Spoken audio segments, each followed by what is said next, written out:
大家好呀，好久不见。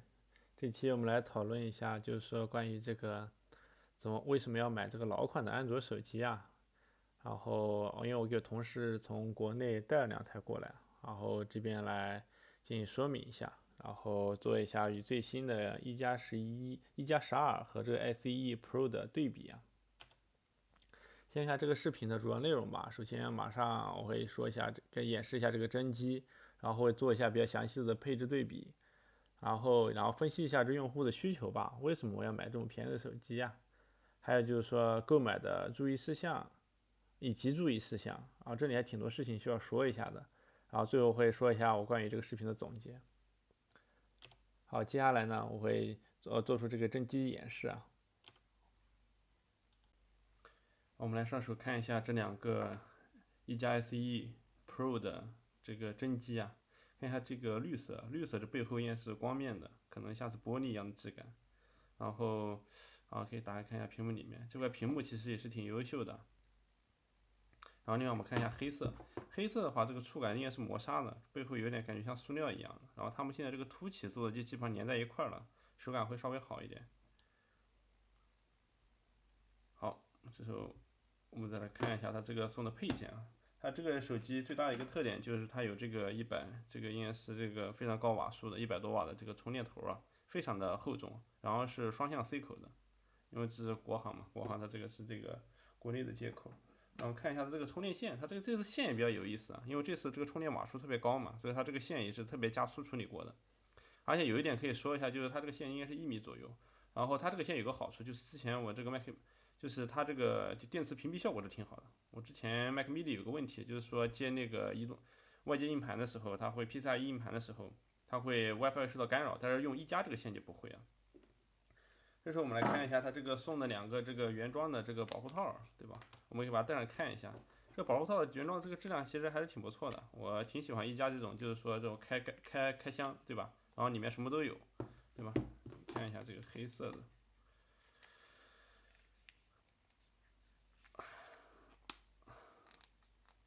好的，看一下它这个是贴合度还不错的，然后它原厂是有一个贴膜的，大家如果不介意的话，就可以不撕或者撕掉使用都是可以的。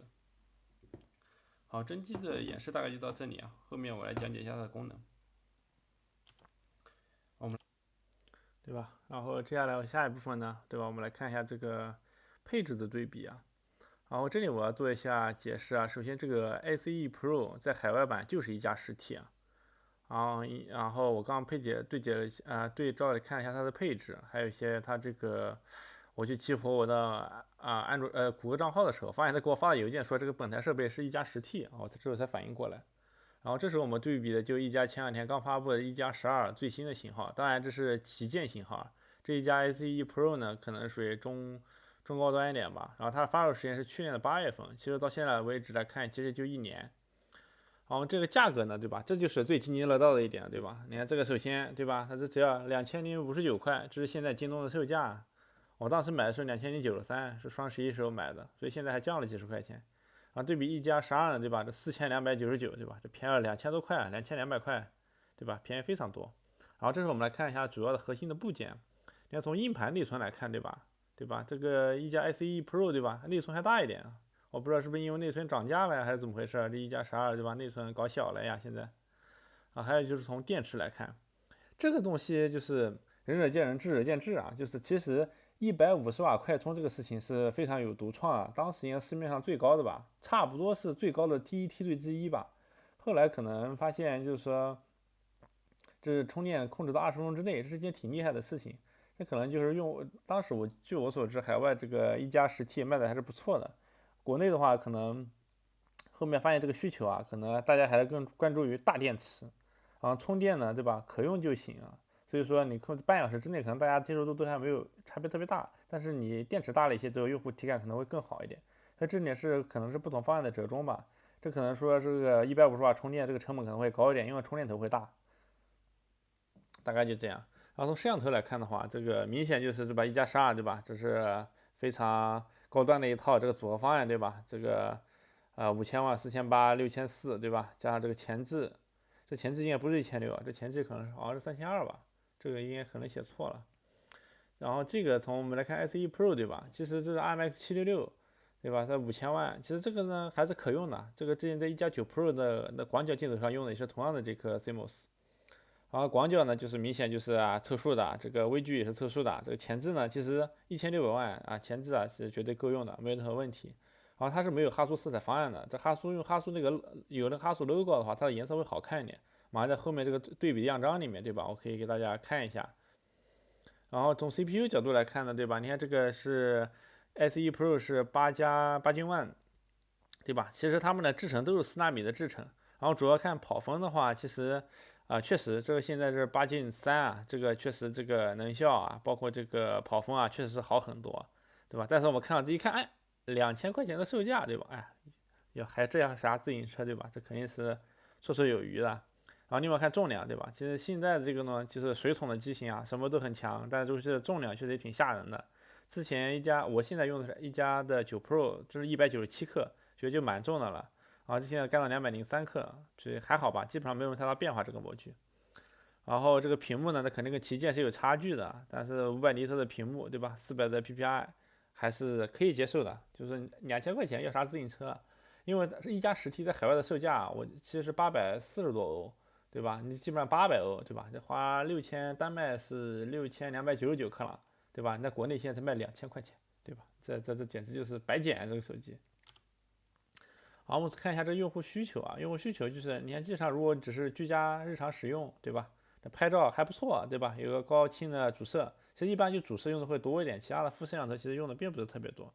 其实我用一加9 Pro 也3个也是很好的摄像头，其实平时主要就用主摄。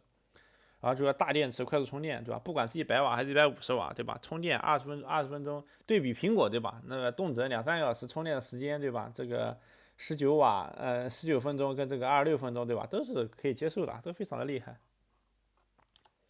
然后看一下这个手机样张对比你看这左侧就是 SE Pro，对吧？也就是10T IMX 766拍出来的样张，颜色会对比右边这个一加9 Pro，一加9 Pro 这个主摄呢，因为这两个它的焦段是一样的，基本上是一致的。然后虽然像素略低一点，但是它用了哈苏的色彩方案，所以颜色感觉是锐利了一点。其实颜色好看一点，其实它们的锐利度清晰度其实差别不是那么大。一加9 Pro 的那个广角用的也是 IMX 766，但是那个的焦距不一样，它拍出来样张没法直接对比。我只是想说明一下，就是一加 SE 这个镜头还是不错的，并没有什么太大的说瑕疵什么的，也是个很不错的一个 CMOS。然后另外就是这购买的以及注意事项，对吧？购买渠道，对吧？首选京东主要原因是天猫还是稍微贵一点，然后京东的话是一个账号一个收货一个收货地址一个手机号码一个收货人，只能收一台，只能买一台，所以说你要买多台的话，可能需要亲戚朋友对吧？搞别的账号来买一下，也没有什么太大的问题。然后据我所知，这个 OPPO 跟一加他们跟京东有比较深度的这个合作。对吧？他们这个价格一般，据我所知，官方售价里面他们应该就是最低的，没有之一你可以去比较一下就知道了。然后这是比较新的消息就是 OPPO 跟一加它现在他们都是 OPPO 嘛，OPPO 是母公司，一加现在回归了。这个国行的手机虽然价格非常便宜，你可以看到对吧？这一加它就是一加的海外的一加10T一模一样，但是只是操作系统不一样。但是国内买这个呢，要去一趟售后。售后有个专门的解锁工具，要解锁之后在海外才能用，不然的话会把它锁起来。不然的话到海外用了一段时间之后，可能会被锁住。锁住的话就是可能就是不让打电话，对吧？那上网可能也不是很流畅，系统会有很多问题。所以记得一定要去售后解一下锁。但是买这个一加 SE Pro 呢，因为是去年的机型，对吧？这个系统还没有加这个锁，所以我去售后问了，就是我这没有锁，但新买的机器是有锁的。当时呢，工程师给我试了，所以这个大家一定要特别注意一下。另外一个就是这个缺点吧，就是这个就是你买的国产嘛，国产的版本虽然价格很便宜但国产这个流氓系统对吧，确实很头疼的一个事情首先里面大量的预装软件，是不是？虽然硬件是一样的，这预装软件对吧，这还是可以卸载的，所以问题不是很大，卸掉就好。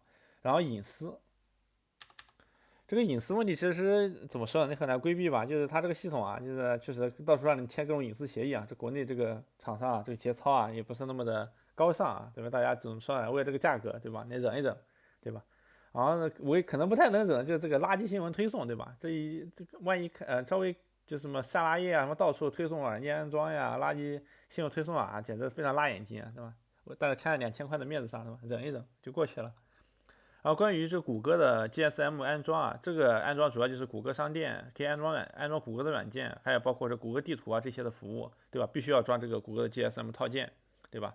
这里呢，就是一加啊跟 OPPO 他们用起来没问题，用起来比较简单，直接就往上下一个那谷歌商店直接就能用了。然后手机上有一个那个开关，开一下也就可以去正常使用了，比较简单。然后从里面去装所有你需要的软件，因为谷歌的话，它的软件可能就经过审核的，是比较干净一点的。然后一加自己带那个软件，那个商城对吧？尽量就不要用了，对吧？然后其中有一点需要提醒，对吧？像这个小米、华为，对吧？华为对吧？就不用说了，对吧？这是国际手机市场的弃儿，对吧？直接 GSM 装不上，对吧？即使装上了，什么地图漂移啊，什么软件有问题啊，什么一堆问题啊，所以就别冒险装了。包括华为现在也没有比较好的芯片，所以不建议带出来用啊。